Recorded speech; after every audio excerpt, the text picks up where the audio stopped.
Comment ça se passait avec la population roncoise quand vous avez vécu sur place? Ça se passait très bien, mais nous avions un devoir de réserve et de déférence. Et on allait chez les commerçants, je me souviens, on allait faire les courses chez Monsieur Cousine, chez Monsieur Bonte, chez Monsieur Castel, chez Monsieur Lebrun, je les connais tous. On avait des bons rapports avec les commerçants, c'est ce qu'on comprend, parce qu'on faisait quand même vivre le commerce local.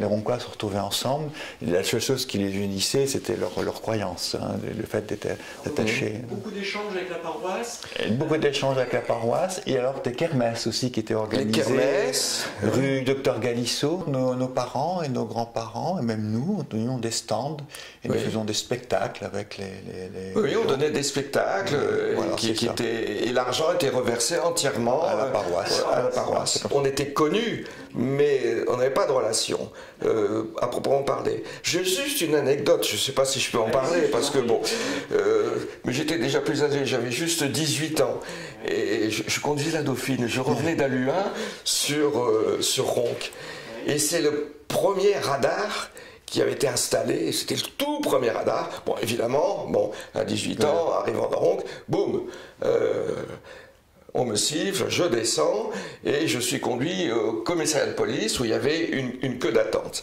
Et c'était l'adjudant Paulet qui était là. Il me voit, il se lève. Ah, bonjour Monsieur Verhaeghe, comment ça va? Mais qu'est-ce que je peux faire pour vous? Ben, j'ai dit, mais j'ai été arrêté. Comment ça, vous êtes arrêté? Non, non, non, non. Allez, vous repartez. Mes amitiés à votre grand-père. Et puis voilà, et puis je suis reparti. Chaque année, c'était la fête de la Philharmonie qui venait à Ronc faire. Il donnait l'aubade sur le perron. Sur le perron. Et ma grand-mère qui devait toujours recevoir les gens très bien, offrait du champagne, des petits fours, un tas de trucs. Et après, nos musiciens faisaient un tour du jardin plus ou moins droit, les chantants plus ou moins justes. Ils faisaient le tour du jardin en fanfare, puis repartaient après, je sais pas où, chez eux. C'était assez folklorique. Chaque année, c'était comme ça. Donc on ouvrait les grilles, les paroissiens ou tous les gens qui voulaient venir venaient. Et il y avait une grande procession avec toutes les allées étaient décorées. Il y avait des bannières. On faisait tout un grand tour. Et il y avait la messe sur le perron. Il y avait la messe sur le perron et nous étions évidemment tenus d'y assister. Et à ce moment-là, la population pouvait rentrer dans le parc. Ah oui, c'était ouvert tout le monde. Oui, c'était ouvert. Vous avez quitté le château en quelle année? 74. 74, j'imagine que vous êtes parti avec un pincement au cœur. Plus qu'un pincement.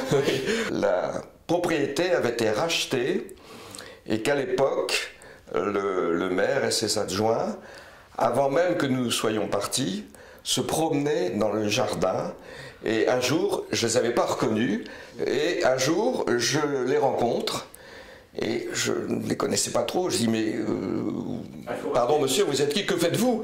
Il dit, mais nous sommes chez nous maintenant, nous avons racheté sur la maison de Madeleine les tuiles vernissées. Il disait, ça, il faut qu'on récupère les tuiles vernissées. Je me souviens, le collège de Tourcoing, c'était... la première scolarité, enfin tout gosse, c'était, il y avait l'école juste en face de la maison. On traversait la rue de la Latte, et c'était juste en face. On voyageait très peu. Très peu? Très très peu. On allait une fois par an, peut-être à Ostende ou à Nieuport. À Nieuport, mais une fois par an, et encore pas tous les ans. Ils avaient une Dauphine, comme tu dis. Oui, c'est ça. Il y avait une Dauphine, donc pas une voiture une de traction, luxueuse, même à l'époque, une très très vieille traction. On l'utilisait de temps en temps pour se marrer.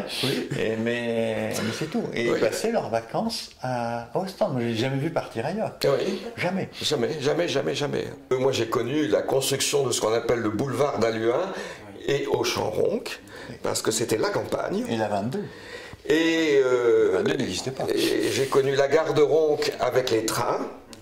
Et le tramway, le train vapeur, et le tramway qui partait de Ronc, qui passait derrière la propriété des Leurans et qui allait de l'autre côté. Il y a une âme dans cette maison et c'est difficile, de même que ça paraît ridicule, il y a des endroits du jardin que j'aime bien parce qu'il y a quelque chose là.